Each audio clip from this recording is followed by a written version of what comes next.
Hi, welcome to the Mohua Show. My name is Mohua Chinappa and I am an author, entrepreneur, and ex housewife.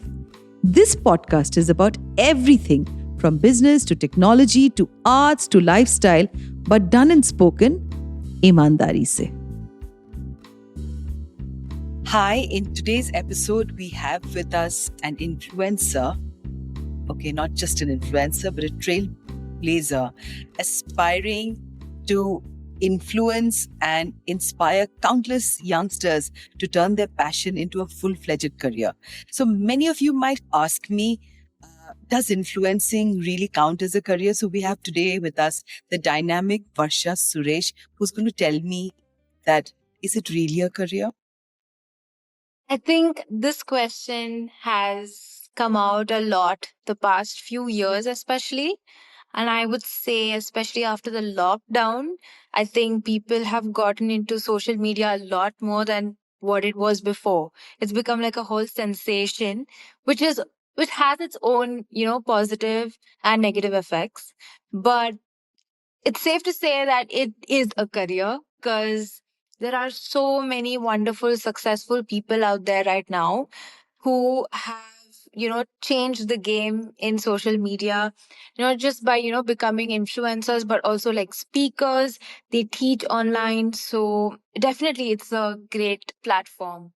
Amazing, Varsha. I completely agree with you in this because, I follow a whole lot of people and it's amazing the kind of brands that they endorse, and the way they can influence in the sale of product. And this is the new way of marketing. And, too bad for people who kind of criticize influencers. And every film, I just recently saw a film, Kho Gaye Hain Hum Kahan. And it's a film again on youngsters. And then there's a jibe on influencers in the entire film, right? And that really sets me thinking because, how is it that you deal with this? And what is your answer to all these jibes that I'm sure you constantly face, Varsha? I'm actually very lucky because my audience has never ever put me, in a situation where it's really tough to answer something, because they've always supported me in like whatever I do. And I've got wonderful opportunities because of them and because of all the support. But I also think that there are a few people who don't have much idea about it. But I got into this only because of a lot of research in the beginning, initially when I was like in college. So only if someone is actually passionate about it, kind of get into it and understand more about it because you're, very interested in the topic. So I think only people who are already in it kind of know how it is and how well it's worked for them.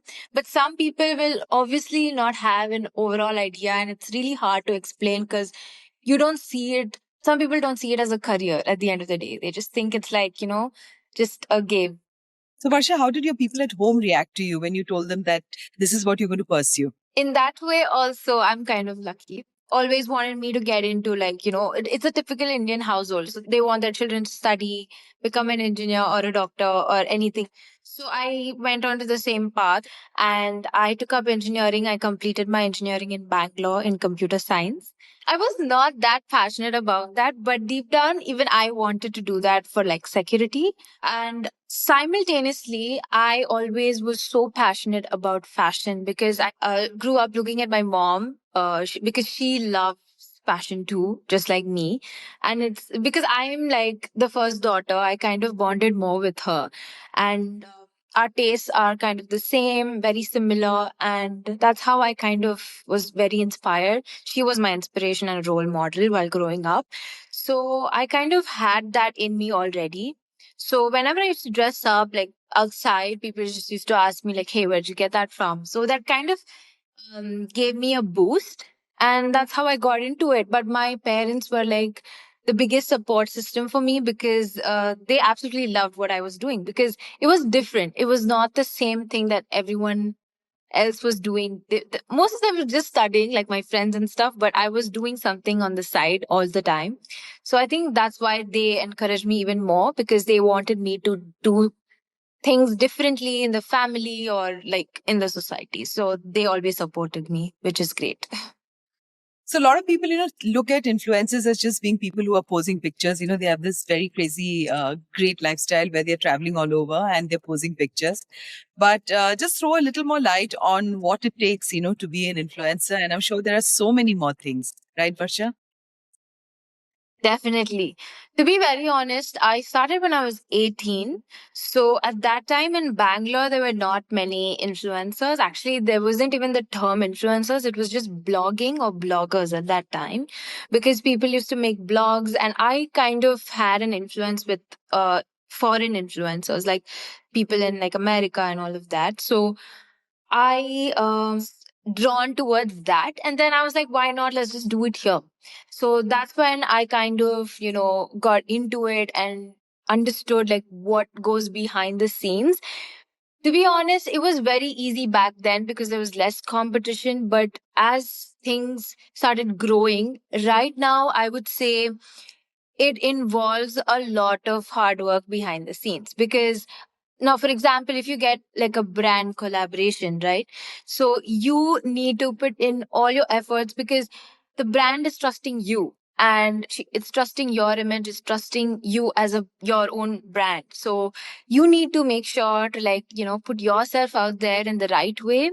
And also you have the burden of influencing people because at the end of the day, someone is going to get influenced, not even if it's not millions of people, it might be like 10 people or even like 2 3 people. That's a great thing to get influence. So yeah, I think the power is in how you put your work forward, how you work with different brands, and how you communicate with your audience, what kind of image you actually create for your audience, and the example you set for people. So, Varsha, tell us a little bit. I'm sure there are quite a few of our listeners would want to know what does it take to become an influencer? What does your day look like? Do you need to keep track of all the constant evolving changes that happen on Instagram? And I don't know which are the other platforms that you're on, which is your space, to influence people. What would you like to tell them? I actually, to be honest, I don't want to call myself as an influencer. I just want to say that I want to inspire people at the end of the day. Like, it could be anything. It could be a young girl, it could be a lady, it could be like an old woman. I just want to inspire everyone in terms of fashion or looking good, waking up and looking good for yourself and not for anyone else. And maybe it could be like, just dancing a little bit in the morning and not making everything look so big, but even it's all in the smallest moments. I kind of just like wake up sometimes if and I kind of have a look in my head and I just want to show it to people. So I get up, I dress up, put some makeup on, put the dress, style my dress, and then put it on social media. But a lot goes behind it because you need the perfect lighting, you need the perfect, sometimes you need to edit it properly because these days even editing is trending because there are different kinds of edits and people kind of are interested in only one kind of edit. So people are really into fast content these days. So a reel should be like 15 seconds or like 15 seconds or lesser, which is a lot of pressure. So it is constant thinking of, how to better your content or how can I edit it better to like make it, go viral.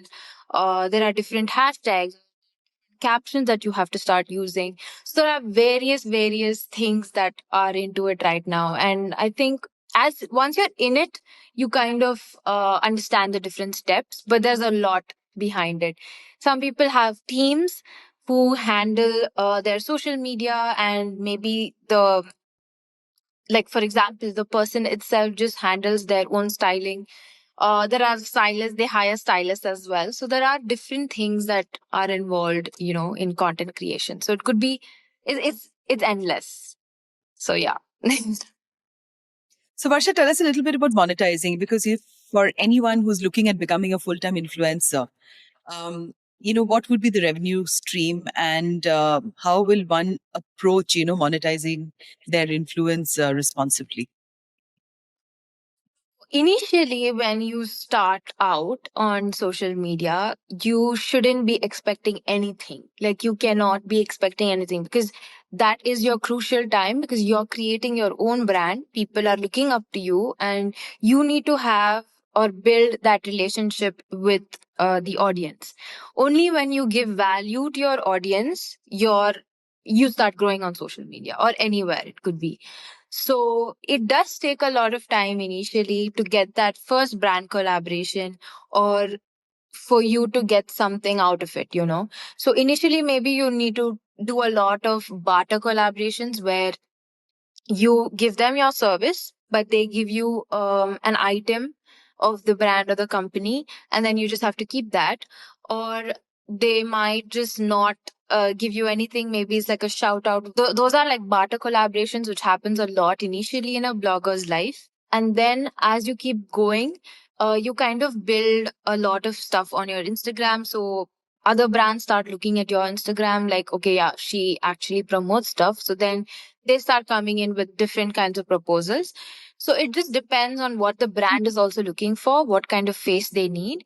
And it's also very important for the person to stick to their niche. Now, for example, I actually love talking about fashion, travel, and lifestyle because that's what I am. I cannot really stick to one particular niche because I love traveling and talking about fashion at the same time, like creating looks while I'm traveling. So, yeah, so there are different kinds of things. So, some people stick to a very, very particular niche, like ethnic, and they focus on ethnic fashion itself. So, that way, it gives a clear idea to the brand that, okay, she's focusing only on like ethnic, so I can get her for my brand. So that's how it kind of works. So that's how you kind of earn money as well. But these days, I would say it would be enough for you to quit your 9 to 5 job, because many people are um, actually living their lives with influencing right now, but you need to get to that level where you understand yourself. But it's not like in the beginning itself you're going to quit your 9 to 5 job and then you're going to be like, I'm just going to start influencing. So yeah, you need to be smart, and maybe the main part is create value for your audience and create a relationship. What do you think is the future for influencers? What are the kind of opportunities that you think can come up and that may arise in the digital landscape? Because it's ever evolving, which we all know. Every day there's a new hashtag, every day there's a new algorithm, and Yeah. everybody's trying to crack that. And, they fall on their faces, but nothing works. Every day the real time is being changed. And it is a very, very difficult space. Do you see it getting more and more difficult, more competitive, or how do you see the future ahead? I feel it is ever evolving and it's not going to change. It's just going to keep changing every single day. The future is artificial intelligence. The future is social media, as we see right now. We're even seeing movies on it. So it's really great to see that it gives everyone and anyone opportunity to showcase their ideas and their uh, life or lifestyle on social media. And whoever likes it, or whoever has a connection with their life, they follow them. So I feel you're creating a bond with the world, and I absolutely love how anyone can express themselves so freely, show us like what they like or what they do in a day, which is, sometimes it's like the simple things matter a lot. And someone just wants to look at someone's day and maybe they feel happy, and it's a way of spreading happiness. But also there are negative sides to it, because there are so many hateful comments on people's content, which is really sad to see. But at the end of the day, I feel like people should just do what they like. And I, for personally, love posting because I want to look back at my content, maybe a few years down the lane. Okay, yeah, I've been here and I had so much fun here. It's not about showing off to other people, but it's about how you itself, enjoyed that particular moment in your life and how it meant so much that you loved sharing it. So I think the future is this. People would just love sharing things about their lives. And I feel it's not going to change. People are in fact going to earn more from this particular career, because there are so many other branches that it has. Like, you just need to find the right PR, you need to find the right audience, you need to create the right niche for yourself, and also believe in what you do, believe the content that you create. You shouldn't just fake stuff, because at the end of the day, someone's watching you. Even if it's like a little girl or a little boy, they're watching you at the end of the day, and you need to create meaningful content. So that's what I believe in at the end of the day. That's wonderful, Varsha. So thank you so much, Varsha, for being on today's episode. But before I let you go, I would like you to share a little bit, of the key advice that you would give and words of encouragement for people who are looking to creating a career as an influencer. Sure.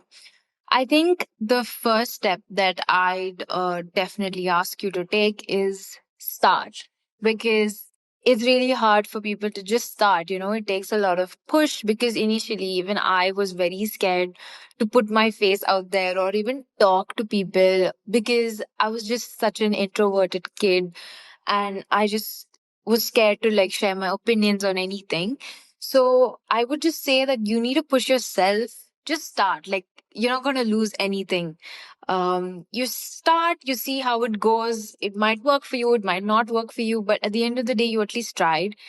So that's one thing you need to keep in mind, because it's such a fast paced world right now that you need to try and do different things. So just do something different every day is number two.